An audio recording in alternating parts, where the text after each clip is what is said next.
This video is going to follow on from price, which is in the last video, focusing on pricing strategies, and now move on to promotion. So the third P in the in terms of marketing strategies. We've looked at product, we've looked at price, and now moving on to promotion. So in terms of promotion, promotion is defined as describing the methods used by a business to inform, to educate, to persuade, or remind a target market about its products. And the overall promotion mix is the various promotional methods, for example, advertising, personal selling, sales promotion, used in a promotional campaign.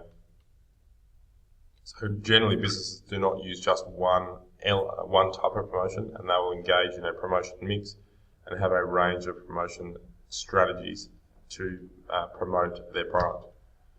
There are some examples, for example, of what Gatorade use in the context of promotion. So in-store promotion, so targeting school kids via a billboard advertisement, and then this was in a magazine showing the fact that Gatorade is used by professionals, and that's trying to attract customers through that sort of method.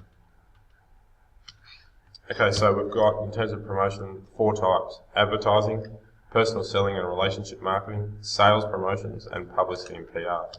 So starting off with advertising, what is advertising? It's a paid, non-personal message communicated through a mass medium. Advertising media refers to the many forms of communication used to reach an audience. And you've got things like TV, radio, newspapers, magazines, billboards, catalogues, and the form and presentation has changed over time, but their major purpose is to inform the customer, to persuade the customer, and to remind the customer about the key features and the key attributes of that particular product. Importantly, advertisements are often expensive, particularly TV advertisements during prime time, and that's one of the reasons why a business really needs a promotion mix, because it will have generally a mix of relatively expensive strategies versus relatively cheaper strategies. Marketers will need to consider whether the expected benefits outweigh the costs. So is it a benefit to run an ad during the state of origin, for example, at a significant cost, or is it not going to achieve the audience reach that particular product needs or requires, or at least is it just going to be far too expensive and you can't justify that for the potential sales that advertisement during state of origin is going to achieve. So in terms of advertising, the type of advertising business selects depends on a number of variables, and that includes the type of product, the size of the target market. So there's no point advertising to a national audience on TV if you're a niche product only sold in Tasmania. The business's marketing budget, how much have we actually got to spend, the cost of the advertising media, i.e. TV versus a billboard, and the product's position on the product lifecycle, introductory versus maturity, for example. Is it actually appropriate to advertise at those different stages? So just some examples here, again, coming back to Gatorade in the context of examples. You've got a billboard up here. This is when they relaunched Gatorade with a new symbol. And you've got some advertisements here from magazines. And in class we'll have a look at a couple of other examples that Gatorade have done over time in terms of cinema, TV, and other advertising. So another method of promotion is sales promotion, and is personal selling. That is direct selling, and involves the activities of a sales representative directed to a customer in an attempt to make a sale. It's a one-on-one process. Think car salesman, real estate agent, stockbroker potentially. And it's usually done face-to-face or over the phone.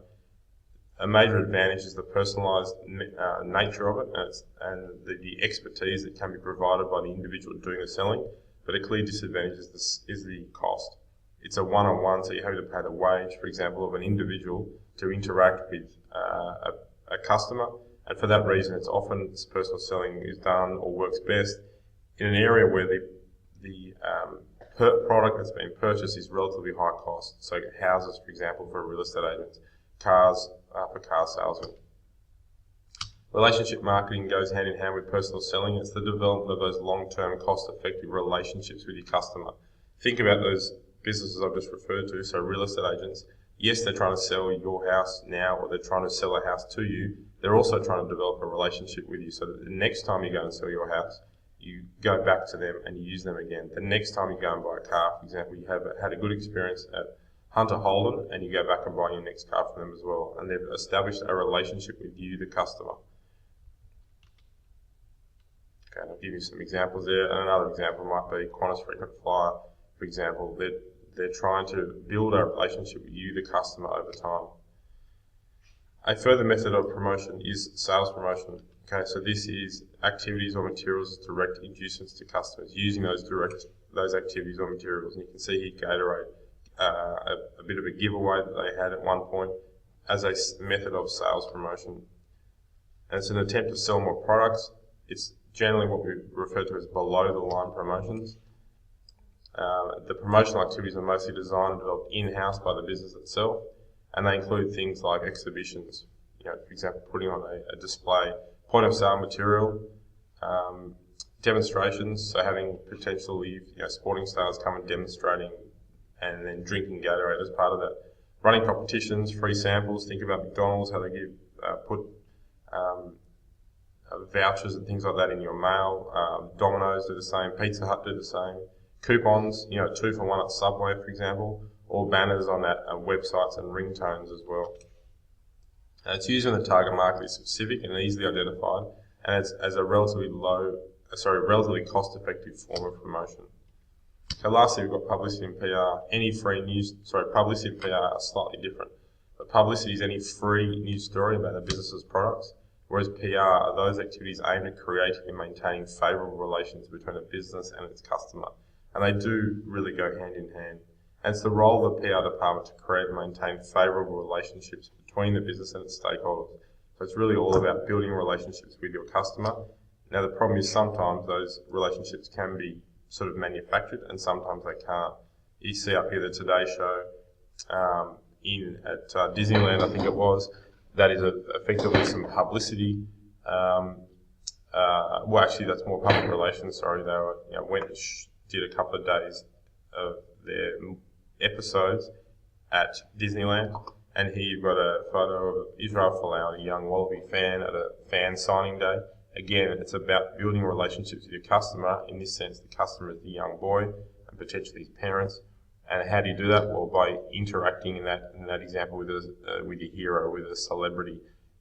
And effectively, it's not costing anything. He's employed by the ARU, and he's going out to a fan day and making young kids really engage with the overall product. That's the attempt anyway.